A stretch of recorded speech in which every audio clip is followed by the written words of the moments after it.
Good evening and assalamu alaikum to all dear friends.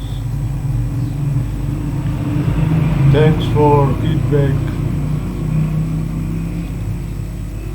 Well, now situation is really so clear. I'm doing research regarding uh, politics prevailing here in subcontinent, and you see politics and economy are interlinked subjects. There can be no politics without economy, and there can be no economy without politics. That we have to understand. And why I am doing all this research? Because an elder has asked me to be in politics, so I just not jump into anything without going a bit deep into objective realities prevailing here. So as I have said that there can be no politics without economy and there can be no economy without politics. Well, if you are having a political leadership capable enough of managing resources of the country, obviously there is going to be a huge economy. What tragedy prevailing here in subcontinent is that mostly politicians under influence of fascist and Nazi ideologies, they think that there can be democracy without fundamental human rights. And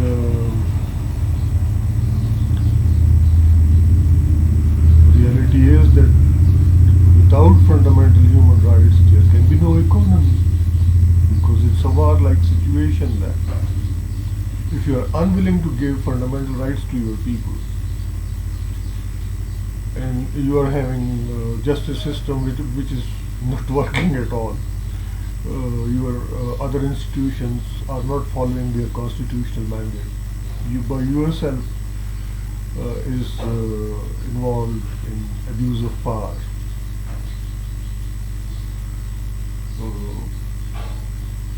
And you are utilizing those intelligence and law enforcing powers to victimize your political opponents.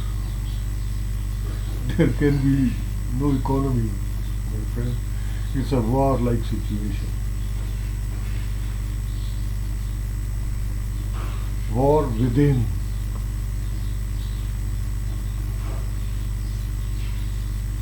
And such kind of wars in federations, beautiful federation of Pakistan cannot afford such phenomena.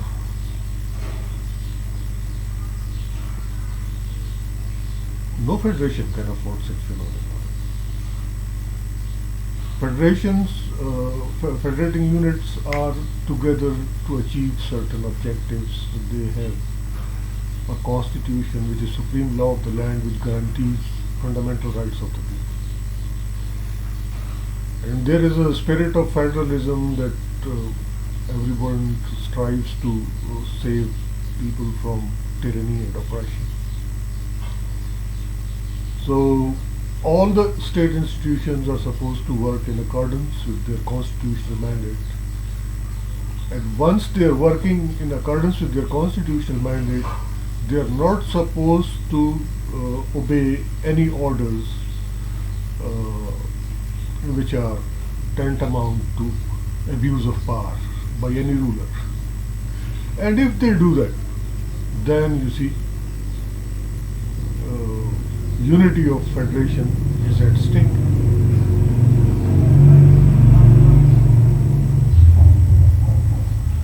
Federating units are having an agreement known as constitution on certain common objectives, certain course of action. And once that consensus which was emerged and which has led towards induction of fundamental human rights clauses, that we will definitely extend fundamental human rights to each other, no matter whosoever is in power. If our rulers and our people, they both understand that agreement which was made by previous generations,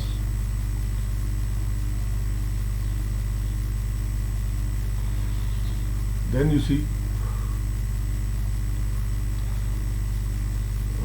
what will be the outcome. We can see that outcome in Pakistan situation is a bit better, but in India we can find that chaos. I mean, at one hand,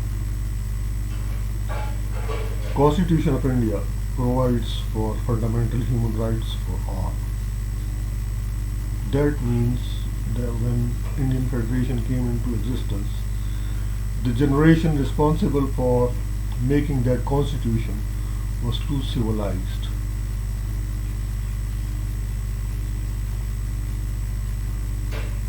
And then you see somehow ignorance had taken over part.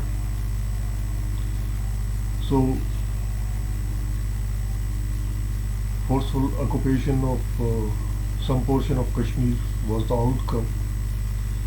Then movements there in Manipur, in Nagaland, in Mizoram,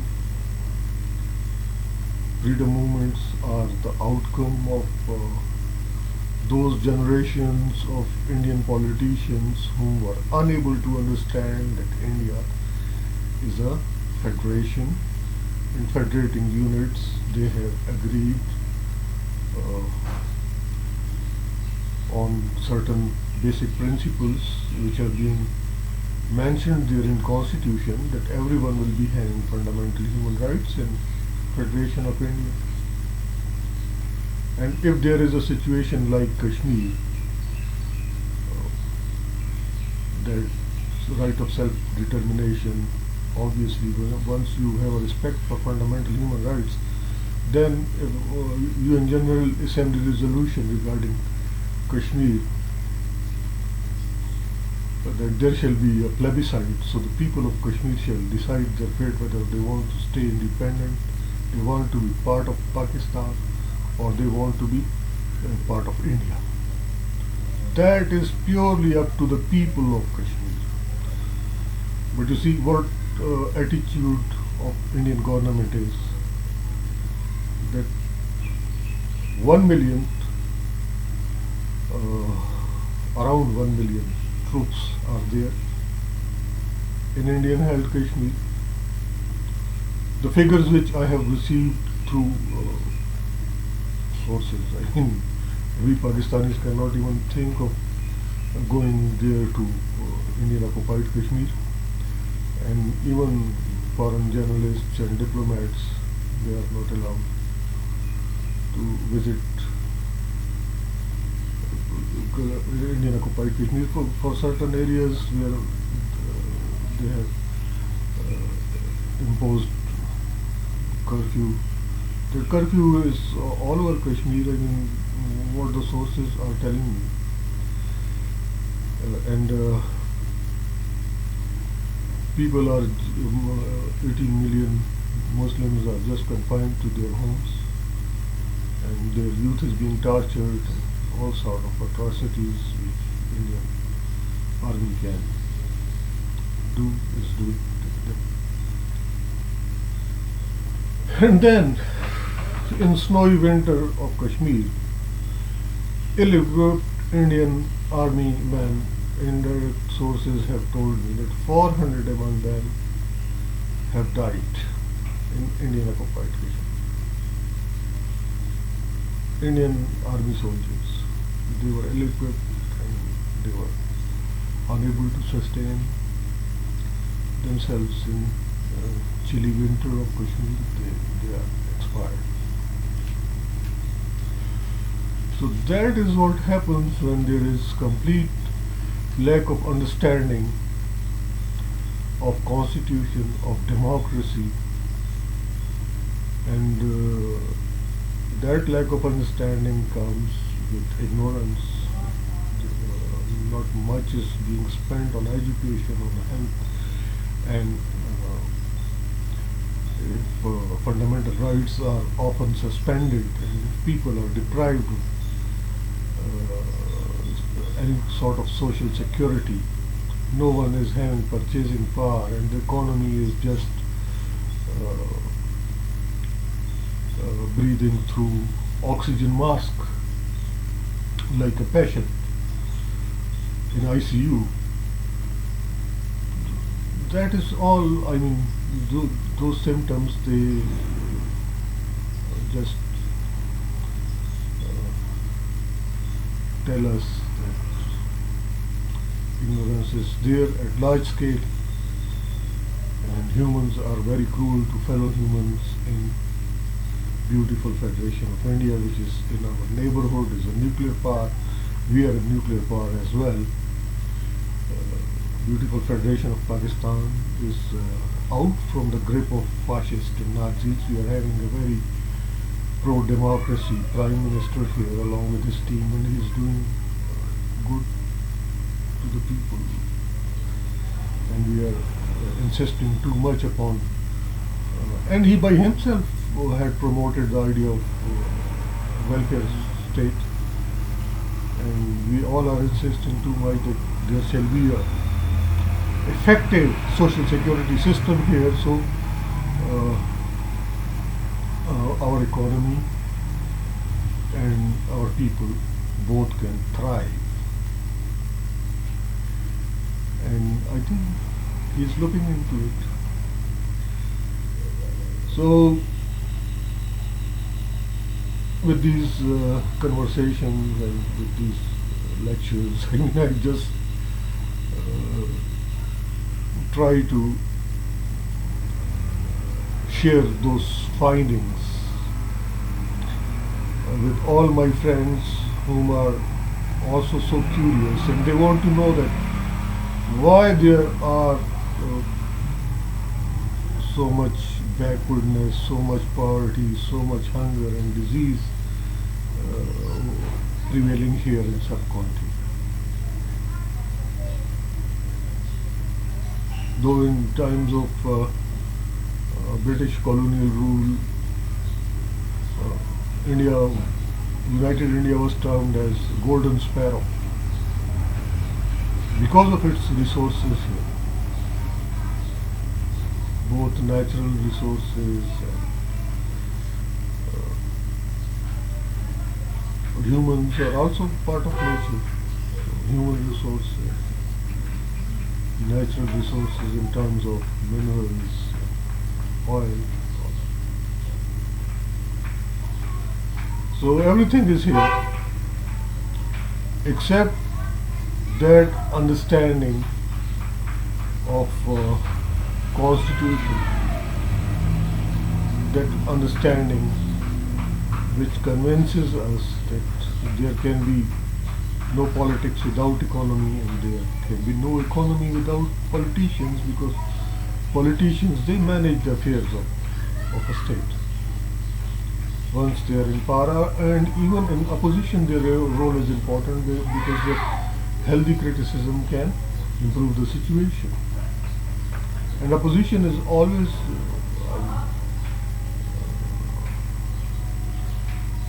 is having a chance to be a ruling party after next general elections. So that is almost being considered as government in waiting.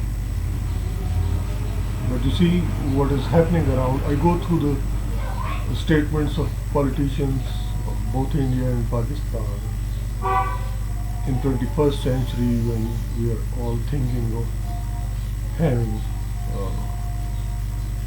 approach which can approach towards politics, which can make us able to manage affairs of 8 billion people of the globe in a way that resources, world resources, can be used on welfare of all. And remaining discriminations which are there in developed world even, so many people are trying to end those discrimination to have more peaceful world. And you see, while we are thinking in these terms, in our neighborhood there is ignorance-based chaos, and minorities are under pressure in India, and ruling party wants to promote its agenda of Hinduita, and that agenda is like, to be honest and to be realistic, that agenda is like everyone living inside India must be Hindu, and those who were converted to Islam, to Christianity, to other religions, they shall also return back into fold of Hinduism. So that is agenda of RSS, extremist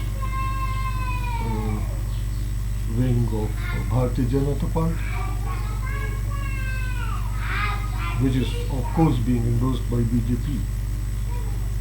And it's a very funny situation. You see, in 21st century, people of Pakistan, people of India, they are contributing a lot in, while being there in United States of America. In every field, their achievements, their contributions are great. But same humans, when they are here in subcontinent, or their tribes and clans, their cousins which are here in subcontinent, especially in India, their behavior is so full of hate. In USA, every people of every religion, they are living in peace with each other. They are, you see, so tolerant. Hindus, Muslims. I by myself, I was there only for 22 days on an official visit. But there were times when we were in need of some Asian food, and only option in 1988 available before us was Indian chain of restaurants, both in Washington and in San Francisco as well. So we used to go there, and we never had felt any hate around us. Everybody was serving us, and though they knew that we are from Pakistan, but all those Indians were very nice, and they were just normal. But here in subcontinent, from across the border, even on Facebook, we hear the language which cannot be translated even. And recently I came across that language which was used against opposition leader of India from a member of a ruling party, and that language was so bad. India is a nuclear power, and if it really becomes a victim of chaos, only God knows what will happen, because extremist organizations, extremist groups, they are all after nuclear weapons, you see.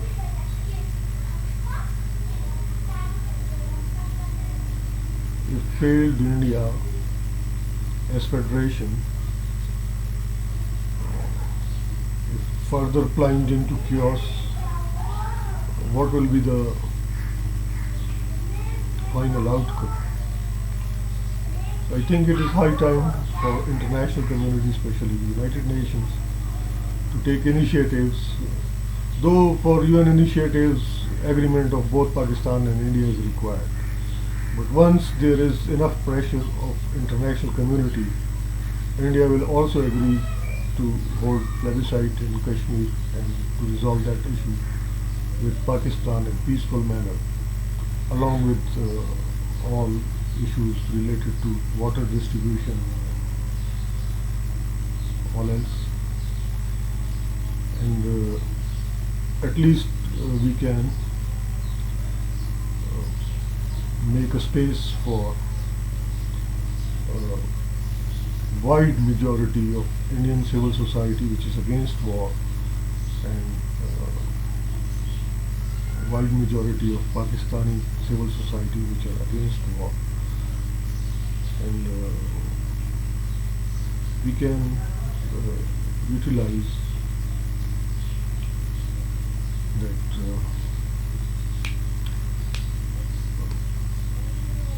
facility which is available in shape of digital media. I'm already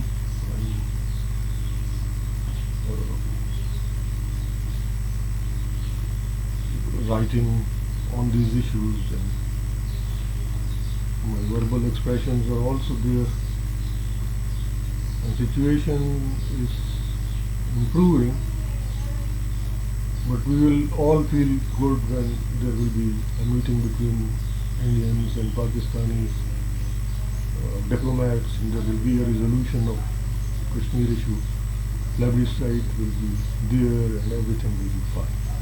And all other outstanding issues will be resolved.